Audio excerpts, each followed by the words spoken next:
Hi, JP Fournier of the Movie Jerks here, and we are coming to you in September. This is the month that we like to refer to as Sci-Fi September. Because during this month, what we do is we challenge ourselves to watch 30 films that we have never seen before. All of them have to be science fiction movies. This year, at this current time as I record this, I have already watched the science fiction films that I wanted to see. And today is September 6th. So, that didn't last. On to some random films. La la la la, movie jerks. Okay, so let's find out what random films I'm getting stuck with this time around. I've got my list here of over 5,500 films I have not watched before. I've segregated it so it's only science fiction movies now. So let's give the list a good spin. Press the poster button. The 4 films that come up are the 4 I'm watching. And we got Slipstream. From the depths of Earth to the edge of existence. The hunt is on. Right on. Asylum. Twisted horror and fantasy tales. That looks more fantasy and horror than it does science fiction, but oh well. Future Fears. That looks very sci-fi. And, oh, that looks cute. Another Time. It looks like a romantic time travel film. This should be an alright mix. Slipstream.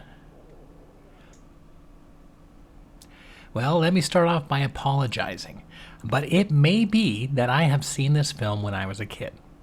As I was watching it, all the scenes became very familiar, and I started recognizing most of the stuff that was happening. And today, as I started editing it, I realized it's only been a day since I've watched that film, and I am already forgetting the scenes that I just watched.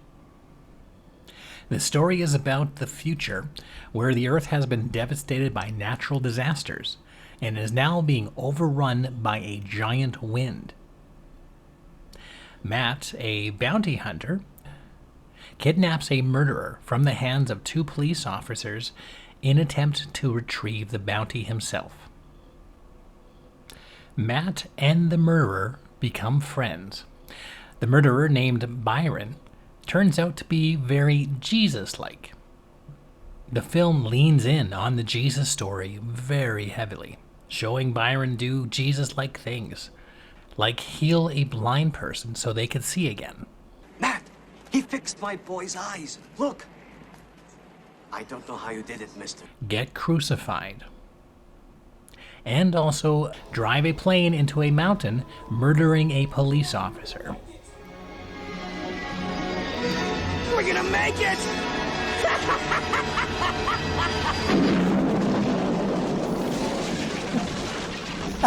How did he not see that now? The movie is inconsistent, wordy, and very boring.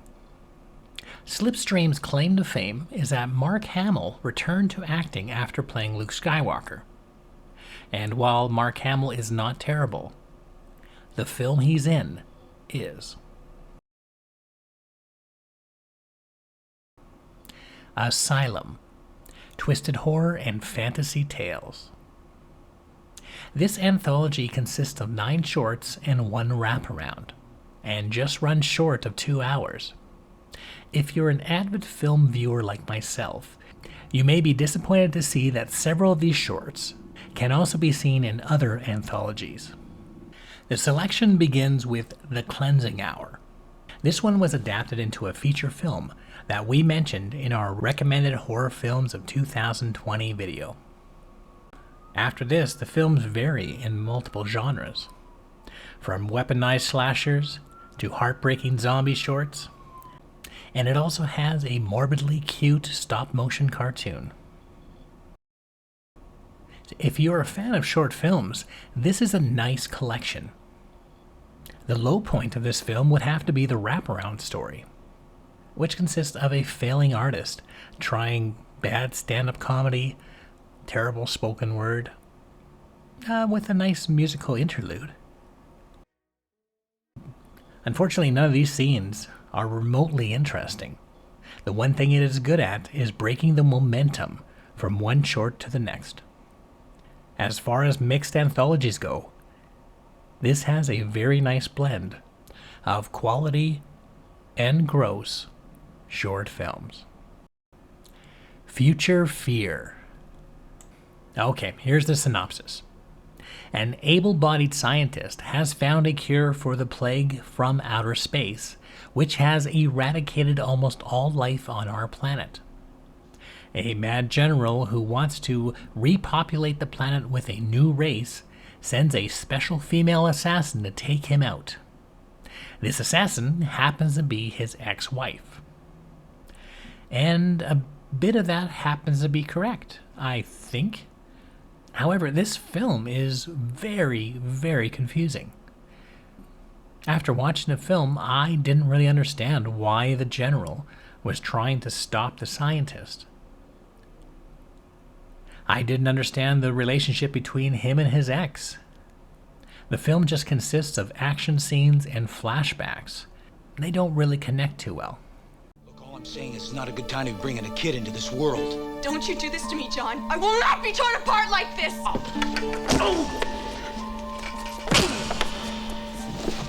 Anna. You think this baby depends on you?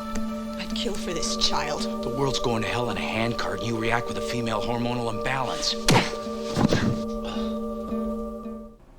I didn't even know if this was supposed to be a comedy. I think it is? Surprise. Or is it something else entirely? What I do know about this film is that I did not like it. Another Time. An overconfident jock, Eric, falls in love with an attractive co-worker, Julia. The only problem is she's already engaged to a nicer and also good-looking guy who makes her happy. No, he was charming, actually. Nice guy, yeah. I invited me in for a drink. I declined. Well, that's tough to compete with. You can't compete with it. So Eric, seeing that she is happy, but he is not, thinks, not on my watch, and hunts down a physics professor who works on time travel, but was disgraced when he blew up a college lab, nearly injuring students. The following hour is the two men debating time travel, wondering if the ethics of going back in time and changing it are proper, but never mention Julia's rights and her needs. Because that's not important to Eric. And spoiler alert, he ends up going back in time. In this film, the big twist is that he's only able to travel back to the past and not back to the future. So in going back, he realizes that he may not be in love with Julia, but another attractive lady, and he decides to stop the explosion to help out the professor keep his job, which he succeeds. So therefore, if the explosion never happened, the professor doesn't get ostracized from his college, lives as a hermit in the middle of nowhere, and is found by Eric so they can discuss time travel and send Eric back. If Eric cannot go back, then he cannot stop the explosion, and so on and so forth. This is known as a temporal paradox, which is a logical contradiction associated with the idea of time travel. And I don't get it. Why does this film have a temporal paradox? Oh no, wait, I get it.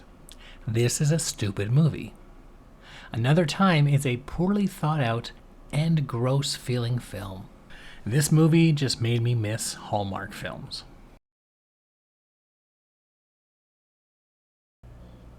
And there you have it, another bout of random reviews. This time dedicated to science fiction. If you like this video, give us a thumbs up or subscribe to see other videos of this nature. We've got movies that deserve more attention, and 10 good things about one bad film. And for more information about the Movie Jerks, you can go to www.themoviejerks.ca.